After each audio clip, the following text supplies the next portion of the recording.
No mai, haere mai. Welcome to the Maxim Institute podcast. My name is Jason, and I'm the Communications Manager at Maxim Institute. This is our weekly short-form podcast. These podcasts are released in tandem with our weekly column and are a chance for you to hear in depth from the column's author about some of the thinking that went into producing their final piece. Today we talk to Director of Research and Development Marcus Roberts about his recent column.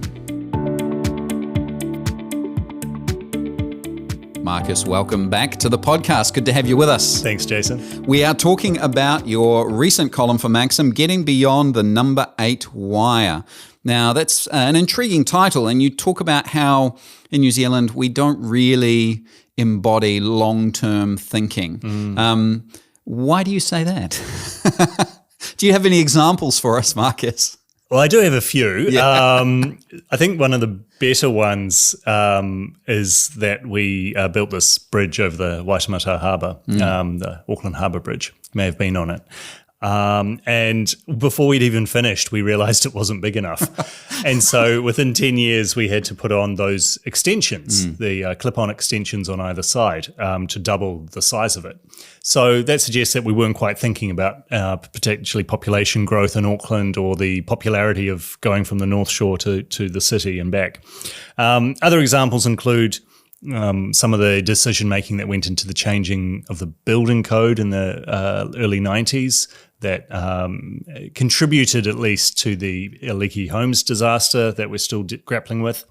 There was a good one found by Josiah about a building in Christchurch that was badly damaged in the earthquake, rebuilt within 3 years, and then compulsorily acquired by the council to widen the road. So they knocked it down. So this is obviously where they hadn't quite figured out where they wanted their roads to go. I let people build and then knock them down in the midst of a city rebuild. A bit shorter, closer to home, a bit smaller scale, but one that always makes me laugh, is that they replaced all the, or repaired all the footpaths in my area. And literally the week after, just up the road from me, they ripped them all up to replace the water pipes because obviously the roading people hadn't talked to Watercare about whether they could do it all at the same time. So these perfectly good footpaths that had been replaced literally a week before. Beautiful concrete and everything. That's right. Ripped up. So that's a little bit of short-term thinking, I think. I hope none of the people who made the footpaths drove past like the next week on their way to work, whatever their next project was. Oh dear. But so short-term thinking, that's a kind of infrastructure and things like that. But you also talk about immigration short-term thinking. That's right. Because recently we've seen a lot of immigration, a lot of people coming into the country. But now it's kind of, we've gone, oh no, we're not happy with that. We're going to dial it back. We're going to turn the tap off. So immigration is an interesting one because as our birth rates decline and our death rates increase, natural growth, that is how many more people we're adding through birth minus deaths each year, is becoming far less important in terms of how our population changes. What is by far and away the most dominant factor is our net migration. So how many people are coming into New Zealand minus how many people are leaving. And unlike natural increase, immigration and net migration can be changed very, very quickly because it's responding to government policies. And the policies can be implemented really rapidly. Yes, so it's not a change of law generally that changes these immigration settings. They are policy settings, so set by the minister or by the ministry. And we've seen in the last few weeks a change in policy by this current government that came into effect immediately. So literally is turning off the tap. So that's like going, rip. Yeah, exactly. So during COVID, you remember we had Fortress New Zealand, where no one was getting in and out unless, they were DJs. Yeah. And so no one really came into New Zealand. So we had very low levels of immigration. We had negative net migration, more people leaving than coming in. And then after we opened up, after COVID, there were a whole lot of sectors, primarily the tertiary sector, education sector, crying out for greater levels of migration. And so you had very open and relaxed policy settings around immigration, made it easier for people to come here. Those people that were here, it was easier for them to stay. And so then suddenly we had an explosion. So the last couple of years, we've had net migration of about 150,000 people. Wow. So huge numbers coming in. Erica Stanford, the Minister of Immigration, has decided that these current levels are unsustainable, and she's made it much more difficult for people to come in. So things like requirements to come in around English competency, for example, it's made much more difficult.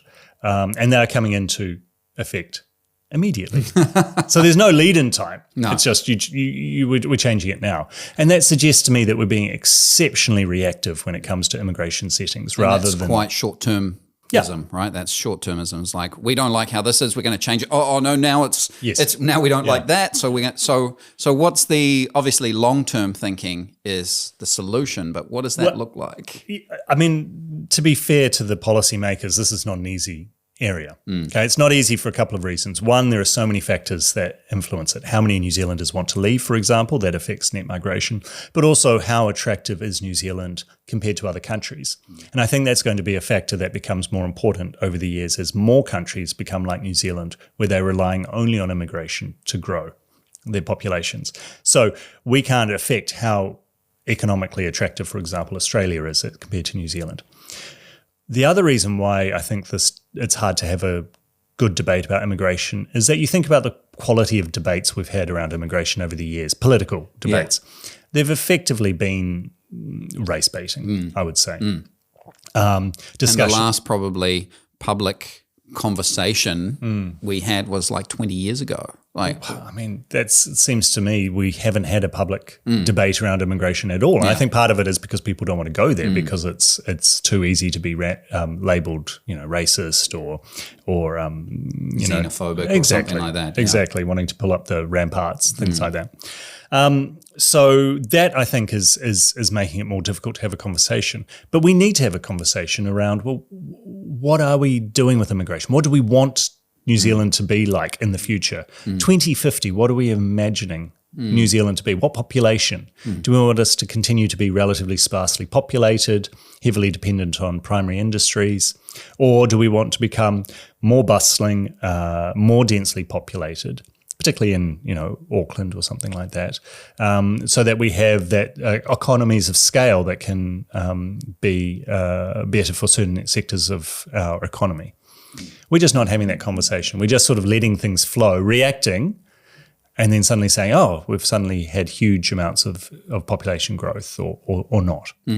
Well, they say that if you aim for nothing, you'll hit it every time. So, Marcus, lots to think about, important conversations that we need to be having. Thanks for taking the time to be with us. Thanks, Jason. Long-term thinking is not something we do much of in New Zealand. We once built a bridge over the Waitemata Harbour that was too small before it was completed and had to be extended within 10 years. We once eased up on our building code's requirements to make it easier to build houses. We have been known to demolish perfectly good new buildings in the midst of a city rebuild. This short-termism is even embodied in our national myth, our number 8 wire mentality. It might be a strength, but it also suggests that long-term planning is unnecessary, because any problems can be solved or managed. After all, she'll be right. One area in which the coalition government is attempting to introduce some long-term thinking is in its proposed housing growth policy. This policy would force councils to immediately zone enough land for 30 years of housing demand. Of course, to do so, councils will need to figure out how much demand there will be over 30 years.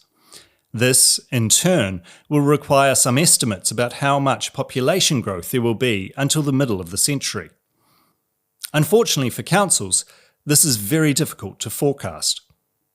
According to Stats New Zealand's latest population projection, published in 2022, there is a 90% probability that our population will lie somewhere between 5.3 and 5.85 million in 2033.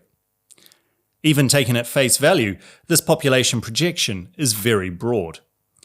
Further out, the 90% probability encompasses anything between 5.5 and 6.6 million in 2048. This wide variation is largely driven by where our population growth is coming from.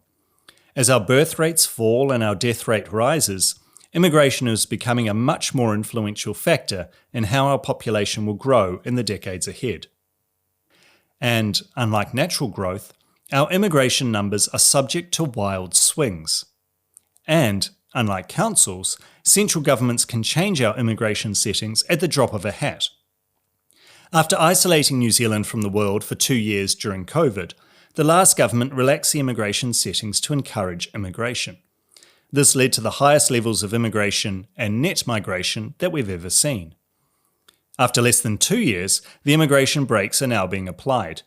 According to the Minister of Immigration, Erica Stanford, the current levels of net migration were unsustainable, and more rigorous requirements have been introduced. The fact that these changes could come into effect immediately shows how quickly our immigration stance can change. But it also shows how reactive we are. Too much immigration and we worry about inflation and infrastructure shortfalls. Too little immigration and we worry about labour shortages. Immigration figures come out periodically. The government might react to them and change the settings. But we have no discussion or debate about the broader question. What size should New Zealand be?